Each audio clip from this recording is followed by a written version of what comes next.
Welcome to Talking Heads on USA Global TV, starring the one and only wonderful Dr. JACALYN. It's a prestigious place where world-class influencers and experts meet, and where you'll find the most trusted advisors and coaches for all things in life and business. Visit usaglobaltv.com to sign up for our newsletter, get the value you need, and be first in line to learn about events and giveaways and other valuable content. Connect with us. Email Dr. JACALYN at usaglobaltv.com to talk about how you can become part of USA Global TV. That's USA Global TV, where the doctor is always in. Hello, everyone, and welcome to USA Global TV, and also to our friends listening on Business Talk Radio. I'm Dr. JACALYN KERBECK, and I'm so excited to be here for our special show, The Listening Mentor. And if you weren't here on Monday, oh my goodness, we had our launch party for all of our shows and all of our team members. It was so exciting. So please do go over to our YouTube channel, USA Global TV. Our show, The Listening Mentor, is all about my team of elevated listeners sharing the stage with me to talk about the impact of effective listening skills. And listening can be our own intuition. It can be various mediums of opportunities where we can listen. Today, we're going to explore something new that we haven't looked at before. And so each of our elevated listeners comes to our program ready to go and share their experience and why it's important to be an effective elevated listener. My guest today is a regular on our program. Her name is Caroline HEWARD, and she is the Harley Street stress expert. Let's bring her on. Hello. Hi there. Good to be back again. Thank you. Good to see you again as well. And I'm just happy that you were able to be here this week and last week, and hopefully every week forthcoming based on your schedule. It's wonderful to be able to share what I do and to help people and to reach a bigger audience, to help more people. That's my mission in life. So thank you, Dr. JACALYN, for giving me that platform to reach more people and help more, because that's what the world needs right now. I totally agree with you. And Caroline, before we start talking about listening and about gong baths and other ways for people to get in touch with their inner selves and find peace, I'm going to spotlight you. And if you could share with people, what exactly do you do? What is Harley Street? And what can we expect by working with you? Harley Street is the street in London that is famous for the great and the best doctors in the world, and also the therapists. So it's not just doctors, it's therapists as well, alternative and complementary therapists, and I'm a complementary therapist. So I felt that if I was going to work and do this kind of work, then I would work at the best street that there was available and get a license to practice there. So that's Harley Street and why Stress Expert. I've been there since 2005, and I've been doing the work that I do since 2000. So that's over 2 decades. Why Stress Expert? Well, I solved my own stress and my own depression following the death of my father back in 2000. And essentially, it was a long journey for me back then. There wasn't the social media in the way that we have today. And so it was quite a long old journey, but I benefited and changed my life significantly. And because I've done that for myself, I want to reach out and help other people do that, because there will be people like me, very successful corporate people, that didn't cope with family loss. And I wanted to help others that got into the same situation as me. So stress management, I've been in all sorts of situations. I'm almost 58. And so I'm actually de-aging because of working the way that I do. I've been working with chakra psychology, how the mind and body connects, for over 2 decades. And essentially, if you come to see me, even in a free consultation, you will give me what you're complaining about. You will tell me what your problem is, whether it's physical, emotional, mental, behavioral. And it'll be anything like sort of relationship issues, intimacy issues, bereavement, not sleeping, physical pain, mental pain. So whatever it is that you're complaining about is what I can help you with. I will identify a root cause that alleviates the symptom when you get the root cause identified, and you will have an incredible night's sleep. And then I will teach you practices ongoing and look at all of your symptoms. So I do 1 or 2 for free. And then if you want to come and see me on a regular basis, then we will look at all of you, because you're not walking around with just 1 or 2 things you're complaining about. I offer a free Zoom telephone consultation to identify 1 or 2 issues that you have that you'd like help with, which will guarantee you an incredible night's sleep. Woo! Sounds fantastic. And I have to say, having had a session with you myself, I really felt so much better afterwards. So I highly recommend that you reach out to Caroline. Caroline, we will put up your contact information, but what is it right now, just for people who are desperately wanting to write it down? Easiest, because I'm in calls, is via email, and that's no more stress. That's 3 words, no more stress, at live, live.co.uk. If you do want to reach out by call in terms of text rather than voicemail, because the voicemail doesn't always save, and that's on +44 7523 120 189. The best way is by email. No more stress at live.co.uk. That's it. All right, we got it posted. All right, so we're going to talk about something that I really didn't have any experience with and had to look it up, because I know it's something that's very near and dear to you. And I want to kind of bring it into the art of listening and listening to our intuition. So, what exactly is a gong bath, and what is the purpose of it? I mean, are we in our bathtub with a big gong that we're holding on to? Do you know, I've been doing them since 2016, so quite a while. It's very underground, it's not so mainstream. So it's an interesting concept and perception that you have, because many people are still saying, "Do I bring my swimsuit with me?" Because a bath, we think about sort of being in a bathtub, and no, it's do you remember the big gongs of the old movies, the rank movies? And there's a huge round gong, and then the big muscly man like bangs it with a big mallet. Do you remember those? Sure. Well, it's like that. The gong can be that big, it can be smaller, and essentially the gong is played by a gong master, and it's played with different mallets. And essentially what it does is it plays in terms of, rather than banging, so a bang, rather than that, it's played in a very gentle way with these soft mallets. Now, everything is vibration, including you. And so you will lie down, and because when you relax, your body temperature drops, you'll lie down and have a pillow, blankets, to keep you warm, because your body temperature will drop significantly. And then you literally are bathed in the sounds and the vibrations of the gongs. And it's like having an all-over massage in sound. And because we are frequency, everything is frequency. That's been proven scientifically by Einstein. E, energy, equals mc squared. So everything is energy and frequency. And when we're out of balance, when we're stressed, the frequency of our chakras, that's the 7 major chakras, which are related to the 7 major glands of the body, can become out of balance. And the out of balance is your symptom, whether it be physical, emotional, mental, behavioral, or stress.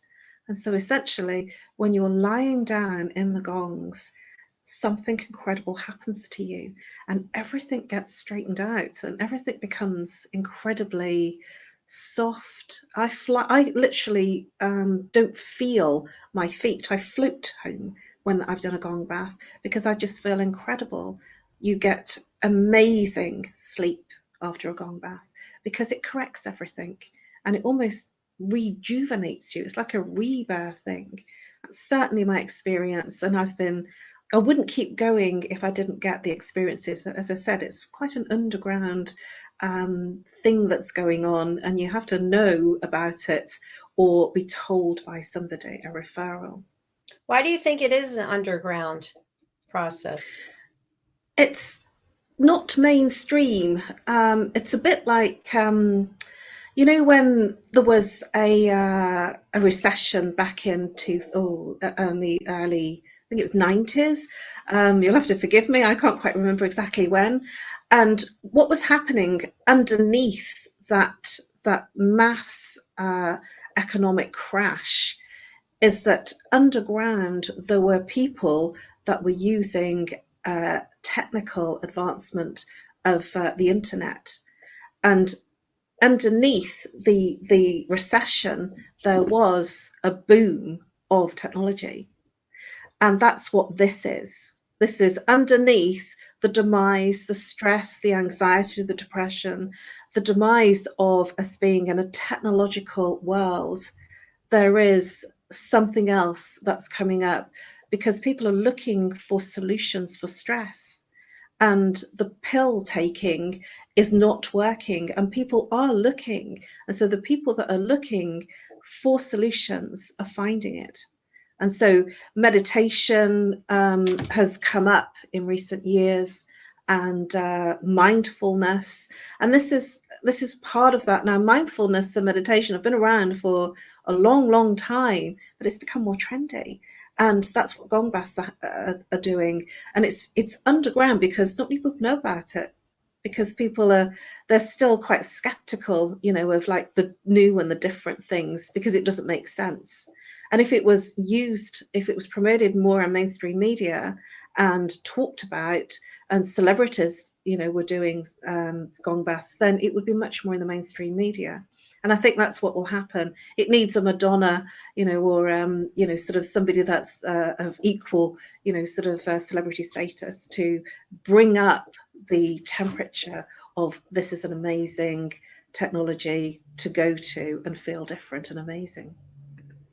Thank you, Caroline. I really appreciate that overview and description. So, as we are on the Listening Mentor Show, and based on your experience with gong baths and meditation and working with your clients, how would you say that these are all tied into the art of listening, whether it's your own intuition or otherwise? That's really easy, because in today's world, we are surrounded in multimedia. We have messages coming at us all of the time, even more now than ever before. TV, computers, our phones, we're strapped to lots of communication constantly, day and night. And so our head is filled. And so meditation is essentially coming back to who we really are. And when we're born with no mind and no distraction. We're born sensory. And so what the meditation practices do, whichever you choose, I chant, I do breathing practices, I do gong baths, I do all sorts of, there are many in my couple of decades. There's many things that I've had a dabble in, and there's some things I really love, and gong baths is one of them. And essentially, it takes you back to who you were when you were born, pure, clear, and innocent. It takes everything away that's causing your dis-ease in the body, in the emotional center, and in the mind. Just thinking through all of that. Yeah, that's what would it be like to go back to when we were born? And you do it all the time with the gong baths, right? Yeah, well, I mean, I'm addicted. You've heard of addicted to love. She's addicted to gong baths. I like it. Well, it's kind of I'm going to share this with you because it's really quite funny. Hyatt, as we both know, one of the team, he dropped me a messenger message at about I think it was about 3 this morning, and I was chanting with Krishna Das, who's American, so it was kind of in the middle of the night, and he said, "Why are you up at 3:20 in the morning?" And I said, "Well, I'm chanting." He said, "It must be good if you're doing it now. It must be really effective if you're that committed." And the thing is, yes, I am, because I feel great. I feel amazing. And we will always do something. We gravitate to something that makes us feel really good. And, it's like sort of, I can liken it to, if you've had a really nice meal at a great restaurant, you will always go back to that restaurant because you've had a great experience. And it's the same, with the principles of meditation. There's some meditations that I don't like the sound of, and one of them is the cold water one. You have a cold shower and you swim in a really cold lake, and that just does not appeal at all. A lot of people are doing it and getting loads of incredible benefits from it, but it just doesn't rock my boat. I like a hot shower, and I like my creature comforts, and I don't fancy swimming in a lake because it's not that clean. And for me, my indoor activities of meditation, my chanting, my dancing makes me feel good. So I'm going to naturally gravitate to the practices that are good for me, as everyone will do things that are right for them. Good points. Yeah, I'm not into the cold water. We've had a guest on who did the polar. I think a couple people did the polar bear plunge. No, not doing it. I like the heat. And of course, one of our team members, Red O'Loughlin, on the show yesterday, he apparently has been in a heated sauna, 212 degrees, I think for 51 minutes, which is... Well, I have been in, there's something else that I do. I also do sweat lodges. Mm-hmm. Yeah. And they're not quite what I thought they were, because I went to a sweat lodge back in the early noughties, and that was where they beat you with birch sticks. And it was, in a nice elevated, sort of room with steam flying at you. And it was actually really quite amazing. And the locals were dressed in nothing. And the Brits were dressed in swimsuits. And the sweat lodges that I've been going to are very, word for it, they're extraordinarily therapeutic in the fact that they're working with the elements. So fire, water, earth, and it's mainly prayers and, praying to the various elements, so the earth, and bringing in the healing for everyone, you, yourself, the collective, your family, your friends, the wider family. And it's really quite amazing. And you're literally cleansing yourself and everyone else. And I'm kind of addicted to those, but they are hot. I mean, you really, really do get hot. And you sit in the mud. Oh, I don't know about the mud. Well, I didn't either. It was powerful. And I kind of came out of the fact that I was sitting on the grass that was wet and that was mud, because something else happened to me. I went to an entirely altered state and I felt amazing. And I was literally cleansing all the elements of my body, and I just felt really high. This is where you can feel incredible without taking anything. It's a literal re-cleansing, a rebirthing. Don't feel very comfortable in the cold. It does feel very nice when you go out in the cold. And also they do cold showers as well with a hose pipe. We're learning all kinds of things today. Well, I love it. Caroline, we're going to take a quick break, and we're actually going to watch a clip on the power of listening, and then we'll be right back for further conversation.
person in every way possible. It isn't just about listening to the words, although that's one of the biggest ones. It's about seeing their physiology and their shifts and their changes. And essentially, we've learnt to lie almost with the words that we say. We've learnt to say things that we think somebody wants to hear. But essentially, our body does not lie. We can't lie. And so this is where if somebody's protecting themselves or not feeling comfortable, they will cross their arms and they might sort of be shaking their head like this in a no, but they're saying yes.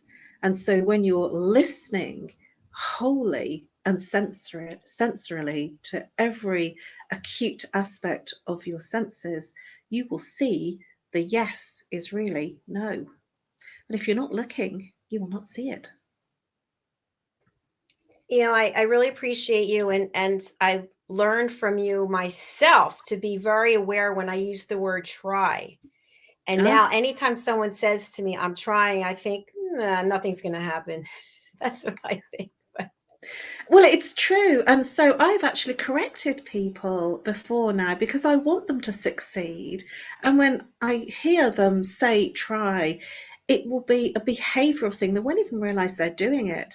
And they will respond by saying, if I pick them up, well, I will try, I'll have a go, and I'll say, but that's going to deem you to failure. I want you to succeed, not just for me, but for yourself too, because it's behavioral that we're saying try. And we're only using the word try because we don't feel hopeful that we're going to succeed. Mhm. So and then we don't. So what do we expect? So I want people to succeed. So I will pick people up on it and I will say, what about taking it out and seeing what an impact, what a change it makes to you? And so if you take out try and we use the example, I'll try and make you a cup of coffee with, I will make you a cup of coffee, it's completely different. It has a totally different feel and meaning. And, if you just took out that word, it makes an incredible change in the activity of what happens. It will happen. But I will try means, what? It won't happen because the past tense of try is tried, which means it's not going to happen. Mm-hmm. Now, what about this in terms of listening skills when someone will say, I'll try to do better instead of I'll do better? I'll be a better listener. I'll try to be a better listener. Then they won't be. It's good when you know this kind of stuff. Like, Because you're check, listening. not happening. That ain't gonna happen. And we're laughing. And actually, we're laughing because we know, we understand. But it's behavior. And behavior is funny when you're not in it. But can you imagine what it's like when you are the trier? When you are saying, I will try to do this, I will try to come back to you, I will try and be a better manager, I will try and get the product that you want on time. As an elevated listener, that ain't going to happen. Yes. And you want it to happen. So that's why I always educate the person, because I want that outcome and I want them to have a better life. Now, do you think behind the try is fear? Behind the try is they don't feel that they can do it. So the err on the side of caution with the word try, or hopeful, or maybe, or probably. Essentially, I call them sitting on the fence. They're literally saying something that puts them on the fence, so they're not really admitting to saying, yes, I'm going to deliver that for you. It's going to be a definite because they don't want to fail. So they set themselves up, as far as they're concerned, just in case it doesn't happen, that it's okay. They did warn you it might not happen. They'll have a go. But, that's not hopeful. That's not great.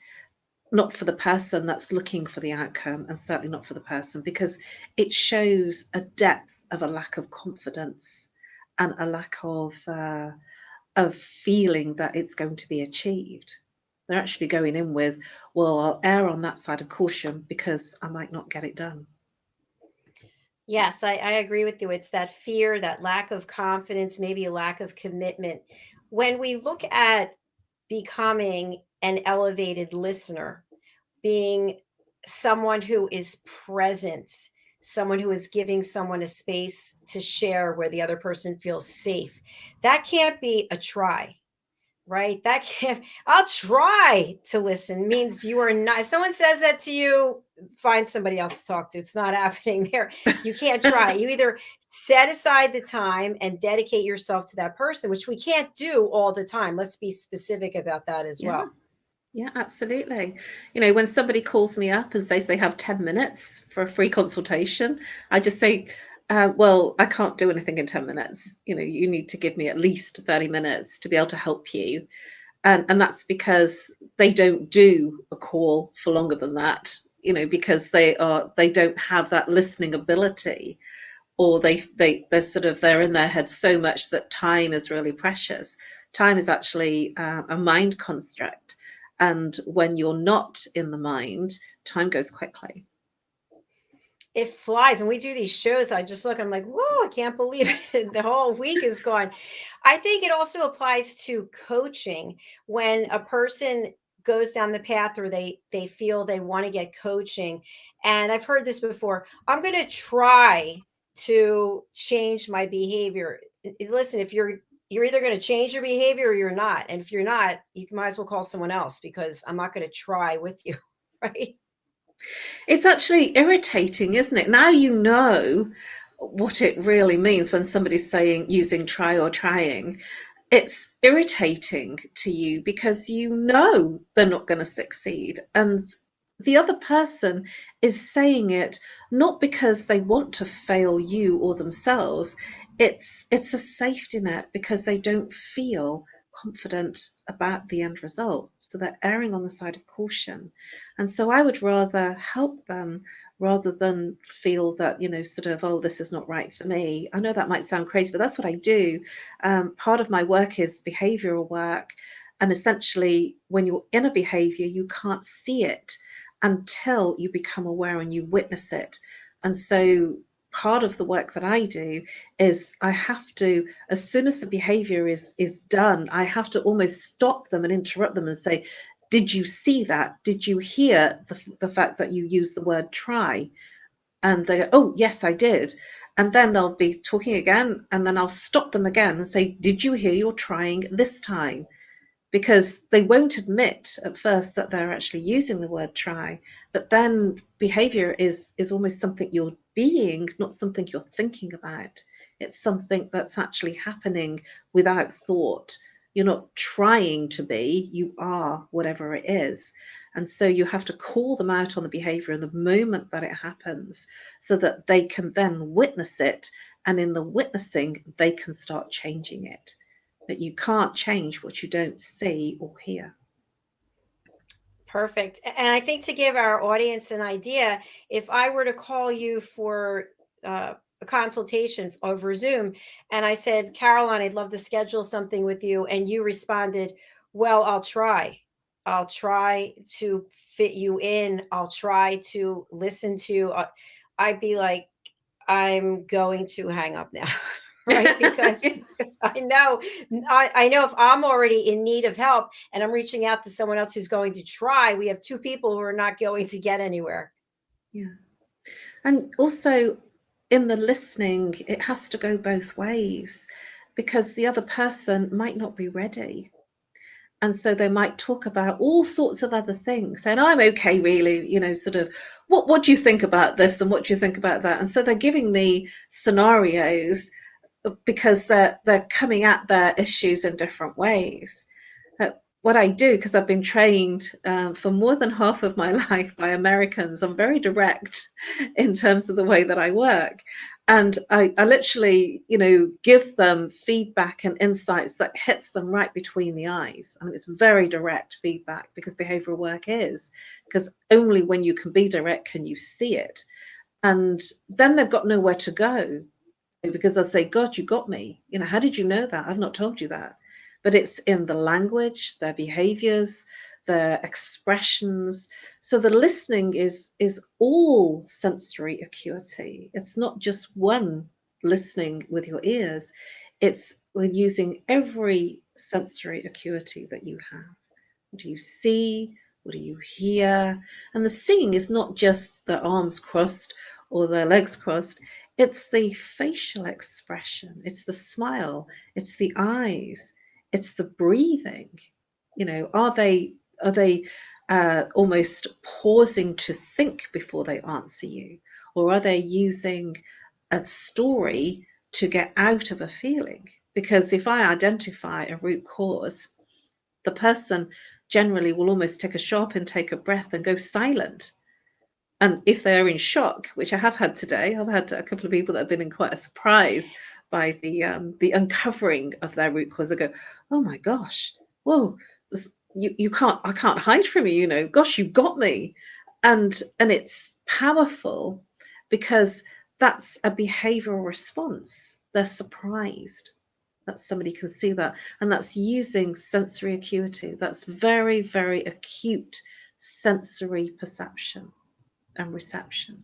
And so listening is not just about hearing, it's using every sense. If you remember a baby, we were all born sensory. If they're crying, they're not thinking, "I'm crying because I want love." They're crying because there's something sensorily that they need. And the parents working it out, are they hungry? Do they need feeding? Do they need, the nappy changing? Do they need a cuddle? And the parents working it out. And essentially, the baby is not thinking anything. They're sensory. There's something that they need. And so their expression is to cry when they're feeling happy. They're not thinking, "I'm happy, therefore I will giggle and laugh." They're just happy and they're laughing. I mean, babies are our teachers. Children, they're such powerful teachers. I love talking and watching children. I get such joy because you can only smile and laugh and be emotionally connected to a child, because there is no struggle with the analysis that's going on as you get older. And when I say a child, our children have gone through some radical changes in the last 2 years. So, sort of, I would say pre 3 years old, before school, before they're really getting into the situation of, sort of what's been happening in our current times. But certainly, I've seen children running around and laughing and playing. And I always comment, especially if I'm in the supermarket, and I say, they're not in fear. They're not worried. And they're playing Tig, in the supermarket. And it's so beautiful to see, that there isn't a care, because they're not going through their mind. They're not analyzing. They're not trying to work something out. They're not in fear of something that might or might not happen to them, because there is no thinking. You brought They're up a really good sensory. point. If you think about parents, I don't have any children, but when the baby's crying, I would imagine the checklist comes up, the mental checklist. Oh, does he or she want to eat something? Is it time for a nap? They're tired. Do they need their diaper changed? It's a succinct, concise list. And as Yeah. we get older, we start imagining all kinds of reasons for people's behavior. Well, she probably didn't call because she's broken her hand. The phone, we come up with all kinds of insane things that we put onto other people. But yet, with the baby, to your point, they're not thinking. They're just Pure. pure. Yeah, pure. That's They're pure exactly. heart, they're pure spirit, they're pure soul, they're just pure. That's why we goo and gar. When we see a baby, we cannot help but melt. Well, I'm speaking for myself, and when I see videos of, very young babies or children, sort of, in memes and things like that, I can't help but laugh. Because if they're laughing, they're really laughing, and they're not concerned about what they look like. If they're dancing, they're just dancing, that there's not any worry about what will people think of me. They're just being. And this is how we were all born. We forget. I danced last Sunday in my living room. And little did I know, I danced for all England because I thought I was in the privacy of my own home, in my living room on Zoom. And I just thought I'd be a little, sort of thumbnail of sort of on Zoom. It was a live event. And one of my mentors was watching me and I didn't realize. And he said, "You're a right little raver, aren't you?" And I thought, I was a bit surprised, to be honest with you, because I thought I was dancing in the privacy of my own home and I'd just be a thumbnail that nobody would really see, but they could see that I was dancing figuratively, if you know what I mean. But it was quite I was surprised, and yet it didn't stop me being, because I know I get something from that. I know I feel incredibly amazing and blissed out, and I feel high because I've danced through every chakra and I feel amazing. And I go to sleep groaning and moaning and there is nobody with me. And the point I'm making is that's what children do. And there is a meme, a cliche about sort of dancing as if nobody's watching you. Mm-hmm. Dance every day like nobody's watching you because it makes you feel different. And that's a meditation. Essentially, that was a conscious dance. It was a meditation dance. And that's something else that's underground that I'm doing and I've been doing for at least 5 years. I've been conscious, sober, raving. And why not? Because I don't spend money on wine or anything else. And I spend the money on going to the event and dancing. And I love to dance. I've always danced all my life, ever since I was 5, as far as I can remember. And I feel good. And so that's another meditation, dancing. So meditation isn't just sitting in a cross-legged position and omming. It can be far more fun. And it makes you feel different and it clears the mind. And when you've been dancing or singing or doing gong bass, you feel like you're in heaven. So why wouldn't you if you have that experience? I think what definitely comes through from our conversation today is that you are very capable of getting into a happy place many different ways without any substances to take you there. And I know that when you work with your clients, they can have the same experience as well. I'm going to take one of my clients. I've pre-warned her. She's coming to see me next week. And I said, "How do you fancy doing some chanting with me?" And she said, "Oh, well, you've told me how good it is." And she said, "Do you think I'll be all right?" And I says, "Yeah, we're just going to sing together."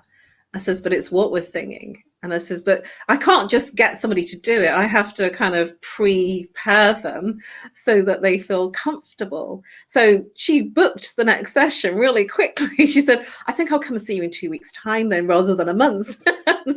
Because because I've now, sort of been looking at ways that she can feel different. That she's got the what's wrong. Now she needs the ways, the practices to feel different. And so we're going to do 19 minutes of chanting, singing together. That sounds fantastic. And she's going to feel different. And there's nothing that can take it away of how she will feel. And the net result of that is it's in the experience. It's not in the talking about it. It's in the experience. And if I have obstacles, something that's kind of causing me some headache or something that's bothering me, I will usually pull out a chant and sing for 20 minutes. And I'm just hopping and skipping and feeling really great because I know about these things because I've been working with mantras since 2007. And now there's, that's a long time. And it's still not in the mainstream. It's still not really there that people know about. And I was doing it privately for 9 years before I realized that actually there were people coming to concerts and there was like 1,000 people in a concert chanting. And essentially you're singing. Chanting is, at football matches, they will sing "You Never Walk Alone," and they do in England. It's that kind of thing, the feeling that it gives you when you're all together singing something to make it in layman's terms, when you're singing along to something like You'll Never Walk Alone, it makes you feel different. It makes you It feel good. It does. makes you feel emotional. I, Frank Sinatra, New York, New York. How many times have you been, in a party and ended your party, unless I'm going to some really raucous parties, have you ended up with New York, New York, at the end? And it's these are songs that are feel good. They just make you feel great, so you'll do them. And this is how song can bring people together. And I just happen to know that the specific song, specific sound, specific frequency, and specific vibration that makes you feel good. And this has been known for centuries. And this is why some music makes you feel amazing. It makes you feel high, and makes you feel, it's thrilling, and you feel excited. And there's some music that makes you feel like you just want to die, and there's some music that makes you feel very tearful. And so it's being known, and the musicians know about this. They just don't tell you. So if you watch a romantic movie, I remember watching Ghost when it first came into the movies, and I went on it. I was with somebody at the time, and there wasn't a dry eye in the house. Even the men were in tears. And now it's known as a chick flick, but there were many men, because that genre wasn't there, that were watching Ghost in the cinema, and it was incredible the effect it had on you. And it was Righteous Brothers that I can't think of the song now, because I'm just sort of coming out with the stuff, and I can't remember the song that it was, but essentially it was a very powerful ballad that just reduced people to tears. Sometimes we need that. That's, we need that cathartic, that cleansing. But we've actually run out of our time for the show. Never. Yes, because we have a show right after this. So, Caroline, I'm going to spotlight you. What's the best way for people to reach you? And again, who should reach out? The best way to reach me is on my email, because I can pick it up anytime. That's on nomorestress@live.co.uk. That's the 3 words, no more stress, @live.co.uk. And reach out if you have any type of stress, whether it's physical, emotional, mental, behavioral, whether you're having any relationship issues, whether you can't sleep, any physical pain, whether you've had a recent bereavement. And if you're out of sorts, and if you're complaining about something, then you're in a state of stress. So reach out to me. I offer a free Zoom 30-minute consultation to literally bust your stress. So that's anyone that's suffering with stress. So I don't differentiate, and it's free with no obligation. Thank you very much, Caroline. It's a pleasure seeing you today, and I hope to see you again next week. Thank you. It's been amazing. That's gone so quickly. Have a wonderful week. Thanks. You too. Bye-bye. Take care. Bye-bye. Bye. Thank you, everyone, for watching, and whether you're watching on the live or the replay. I just want to give some information in case you're interested in joining our team of elevated listeners. We have 5 courses on the power of listening. And the first 2 are foundational courses. Once you take these 2 courses and you pass a 7-question quiz with 100%, you are an elevated listener, and you too can come onto the USA Global TV team, and you can also be on our show, The Power of Listening, plus a lot of other benefits. Our next course is The Power of Music, Voice, and Listening with Madeline Chan, who is an international award-winning singer, songwriter, voice coach, and it's a lot of fun. You actually sing, and we actually do nursery rhymes to music. The next course is Speaking to be Heard, where you learn how to have people listen to you when you speak. And our newest course is Intuition of the Heart. And this, again, is with Madeline Chan and myself. So if you are interested, you can go over to Eventbrite. As you see here, book your tickets on Eventbrite. For all of these, all you have to do is put in The Power of Listening. All right, that's our show for today. We're coming right back with Loving Longevity with our new co-host, Annie Bush. And we are excited to explore all the ways that we can live life in a longer, more joyous way from inside out. So thank you so much, Caroline, for being here. Thank you, everyone. We'll see you again soon. Bye.